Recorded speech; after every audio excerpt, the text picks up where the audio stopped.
안녕하세요, 이준영입니다. 이번 영상에서는 주문관리 API 서버 과제를 풀어보겠습니다.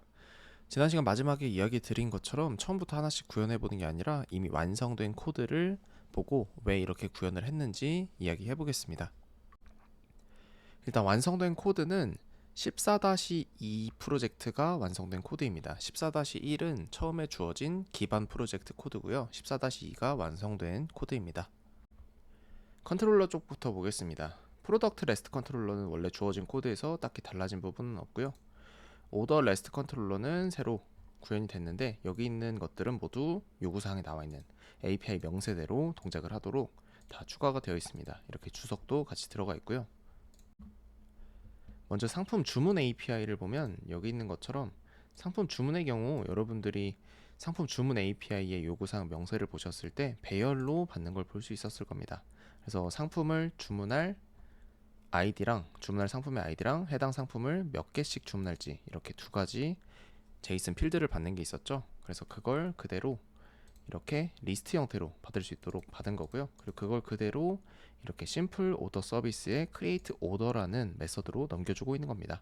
그리고 그 결과를 받아서 order response DTO라는 걸 반환을 하고 있죠. 여기에는 이 상품의 번호 그리고 주문될 상품 내용들 어떤 상품이 몇 개가 주문이 됐는지 이렇게 보여주고 있고 총 가격은 얼마인지 그리고 현재 주문의 상태는 어떤지를 반환을 해주고 있습니다. 자, 그러면은 여기 이 상품 주문에 해당하는 이 메서드 create order 메서드 쪽으로 가보시면 네, 이게 create order 메서드인데요.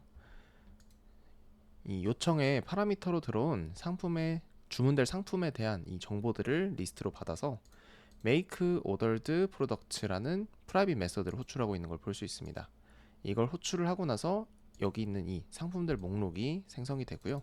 이 목록으로 생성된 상품들에 대해서 decrease product amount라는 이번에도 이 프라이빗 메서드를 호출하고 있는 걸 볼 수 있습니다. 이 두 가지 프라이빗 메서드는 이어서 바로 알아볼 거고요. 여기서 이걸 가지고 여기까지 통과가 됐다면 오더를 생성을 합니다. 새로운 오더를 생성을 하고요. 그리고 이걸 오더의 레포지토리에 저장을 합니다. 오더의 레포지토리에 저장을 하고 저장이 되고 나서 그 반환된 여기 있는 이 오더를 DTO로 다시 만들어서 리스폰스로 컨트롤러에게 전달하고 있는 거죠. 자, 그럼 여기서 이 make ordered product랑 decrease product amount 이 두 메서드에 대해서 좀 보면 여기 있는 make ordered product 같은 경우 하고 있는 일 중에 중요한 일이 하나 있습니다. 바로 상품을 조회를 해와서 상품을 조회한 다음에 거기 있는 이 amount 남아있는 수량이 주문으로 들어온 수량과 얼마나 차이가 나는지를 보는 거죠. 주문으로 들어온 수량이 기존의 상품에 남아있던 재고보다 더 많다면 당연히 주문이 안 되어야 합니다. 그렇게 됐을 경우 주문을 실패를 하는 즉 예외를 던져줘야 되는 거죠. 그래서 여기 이 product.check amount, check enough amount라는 메서드를 가보시면 이 주문으로 들어온 상품에 대해서 확인을 하고 있고요. not enough amount exception이라는 걸 발행을 하도록 되어 있습니다. 그리고 여기에는 몇 번 상품에 대한 이 상품 수량이 부족한지도 같이 보여주고 있죠. 자, 그리고 이렇게 해서 만약에 통과를 했다라면 그렇게 됐을 때는 ordered amount라는 거를 생성을 해서 반환을 해줍니다. 이 상품이 주문이 됐다는 걸 의미하는 거죠. 그리고 이 아래 decrease product amount로 가보시면 이 decrease product amount 같은 경우 이 위에서 make ordered product를 이미 통과했기 때문에 상품의 재고가 있는 상태일 겁니다. 따라서 여기로 왔을 때는 이 상품은 이미 재고가 수량이 충분히 있다라는 게 검증이 된 거기 때문에 여기서는 단순히 이 상품을 가져와서 이 상품의 수량을 줄이고 있는 겁니다. 왜냐하면 기존의 재고 수량이 있었고 이 기존의 재고 수량에 새로 주문이 된 것만큼을 빼줘야겠죠. 그렇게 해서 이렇게 빼주고 있는 겁니다. 그리고 다시 이 ordered 이 오더를 생성하는 쪽으로 오면은 여기는 지금 이미 재고가 다 있다라는 게 충분히 확인이 돼서 이 상품에 대한 주문을 이미 만들어낸 거고 이 주문을 가지고 오더를 생성해내면 되는 겁니다. 그래서 이 오더에 대한 생성자로 가보시면 이 파라미터로 들어온 ordered product에 대한 리스트를 가지고 오더를 만들고 있습니다.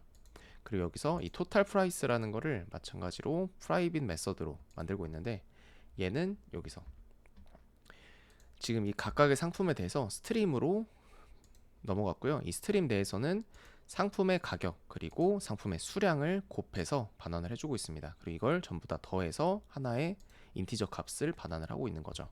그리고 처음에 주문이 생성이 됐을 때는 create로 생성이 돼야 한다는 제약 조건이 있었습니다. 이 부분은 요구사항을 보시면 나와 있고요. 그래서 이 create로 반환을 하고 있는 겁니다. 그렇게 해서 결과적으로 이게 주문이 생성이 됐으면 그 주문을 레포지토리를 통해서 저장을 하고요. 그리고 여기까지 넘어온 이 오더는 다시 DTO로 만들어서 오더 리스폰스 DTO로 반환을 해주는 겁니다. 네, 여기까지가 간단히 이 오더를 생성하는 과정이고요. 이 오더에 대한 레포지토리를 가보시면은 뭐 코드는 앞에서 여러분들이 상품 관리 애플리케이션을 볼 때랑 마찬가지로 크게 다르지 않습니다. 그래서 비슷하게 구현이 되어 있고요.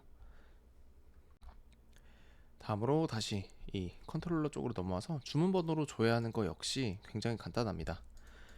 여기서 이렇게 오더 아이디를 파라미터로 받아서 조회를 하고 있고, 이 find by id는 네, 이렇게 되어 있습니다. 이거는 너무 간단해서 이제 설명할 필요도 없을 것 같습니다. 다음으로 주문 상태를 강제로 변경하는 경우, 이 경우에는 이런 식으로 이 패스 베리어블로도 오더 아이디를 받고 있고, 여기 있는 것처럼 change state request DTO로 이렇게 스테이트도 받고 있습니다. 즉 각각을 따로 받고 있는 거죠. 그래서 이렇게 리퀘스트 바디로 받은 이 스테이트에 대한 변경 요청이랑 그리고 패스 베리어블로 받은 오더 아이디를 둘 다 여기 파라미터로 넘겨줍니다.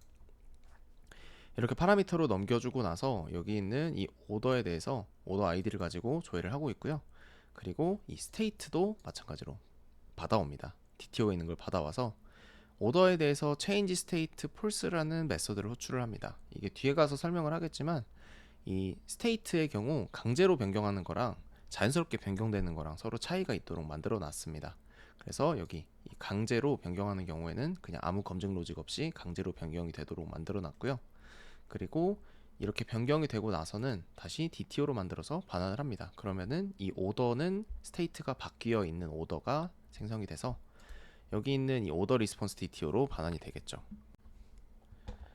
자, 그리고 다음으로 주문 상태로 조회하는 경우, 즉 검색을 하는 경우인데 스테이트를 이번에는 파라미터로 봤습니다. 리퀘스트 파라미터로 봤는데 이 리퀘스트 파라미터는 쿼리 스트링에 해당하는 요청을 받을 수 있는 거죠. 그래서 이 뒤에 이렇게 하고 무슨 식으로 어떤 식으로 이렇게 요청이 왔겠죠. 그럼 이걸 받아서 여기에 스테이트에 저장을 하고 있는 겁니다. 아무튼 여기서 다시 이 find by state로 가서 보시면 자, 일단 state를 조회를 합니다. 근데 이때에는 하나만 조회되는 게 아니라 여러 개가 조회될 수 있겠죠. 여러 개가 조회된 상태에서 이걸 스트림을 이용해서 맵으로 변환을 하고 있는 겁니다. to DTO로 호출을 해가지고 변환을 하고 있고, 이걸 리스트로 만들어서 반환하는 거 이미 여러분들에게도 익숙한 코드일 거라고 생각을 합니다. 그리고 다음으로는 주문 취소 API인데요.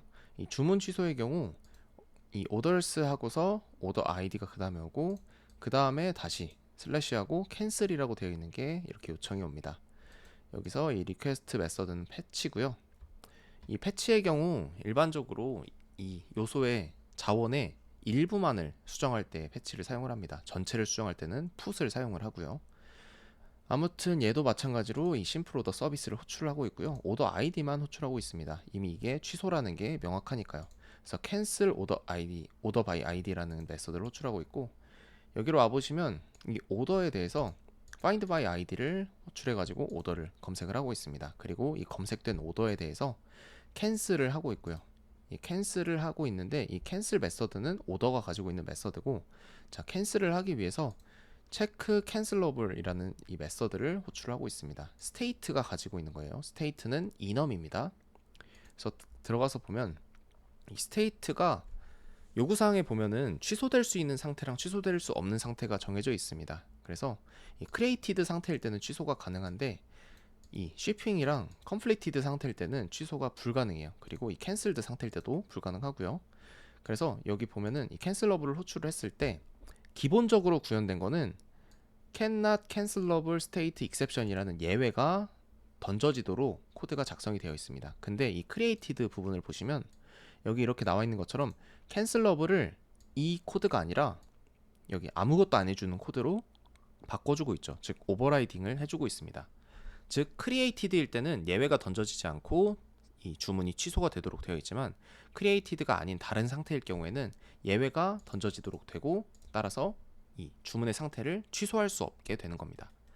그래서 다시 돌아가 보시면 그래서 이걸 통과하고 나면은 이게 일종의 유효성 검증인 거죠. 통과하고 나면 이 주문의 상태를 캔슬드로 바꿀 수 있는 겁니다. 이렇게 캔슬드로 바꾸고 나서는 이 다음에는 이 바뀌었으니까 이거를 다시 DTO로 만들어서 반환을 하고 있는 거죠. 자, 그리고 코드를 좀 더 보면 여기 있는 이 글로벌 익셉션 핸들러를 좀 볼게요. 자, cannot cancelable state exception에 대해서 처리를 해주고 있는 게 있고요. 얘는 지금 이 500에러가 나오고 있는데 뭐 500에러 말고 사실 더 적절한 상태 코드가 있을 수도 있습니다. 그리고 entity not bound exception에서는 이렇게 정의가 되어 있고, 그리고 not enough amount exception에 대해서도 이렇게 정의가 되어 있습니다. 얘도 500에러가 던져지고 있고요. 코드에 대해서는 하나씩 구현하면서 설명드리는 게 크게 의미가 없을 것 같아서 이렇게 간단히 설명을 드렸고요. 다만 여기서 여러분들에게 하나 설명드리고 싶은 게 있는데 바로 테스트 코드에 대한 겁니다. 이 테스트 코드는 원래부터 들어가 있던 거고요. 제가 지금 이 14-1에서부터 넣어놨습니다. 이 14-1에 있는 테스트 코드에서 만약 이 테스트 코드를 실행을 시켰다면 아마 실패를 할 겁니다. 그래서 이걸 한번 지금 런을 돌려보시면 지금은 코드가 전부 다 완성된 상태이기 때문에 이 테스트 코드의 실행에 성공을 할 겁니다. 네, 이렇게 전부 다 각각의 테스트에 대해서 성공을 하고 있죠. 근데 이거를 여러분들이 만약에 14-1을 받았을 때 테스트 코드를 구현해 봤다면 돌려봤다면 테스트 코드가 실패를 했을 겁니다. 이런 식으로 지난번 과제 테스트와는 다르게 처음부터 테스트 코드 같은 것들이 주어져 있고 이 테스트 코드가 모두 성공하도록 코드를 작성해야 되는 테스트들도 있습니다. 여러분들이 여기 있는 이 과제 테스트의 테스트 코드들을 한번 확인해 보시고 어떤 식으로 지금 이게 테스트가 되고 있었는지 확인해 보시기 바랍니다. 그리고 제가 따로 설명드리지 않은 로직들에 대해서도 한번 코드를 확인해 보시고 여러분들이 구현한 코드와 제가 이렇게 14-2에 이미 구현해 놓은 코드를 비교해서 확인해 보시고 다른 부분은 왜 다르게 구현이 됐는지 확인해 보시기 바랍니다. 네, 여기까지 상품 주문 관리 API 서버 구현 과제 테스트를 간단하게 이미 완성되어 있는 코드를 보여드리면서 풀어봤는데요. 다음 시간에는 13장, 14장 과제 테스트의 기술 면접 팁에 대해 이야기하겠습니다. 그럼 다음 영상에서 뵙겠습니다. 감사합니다.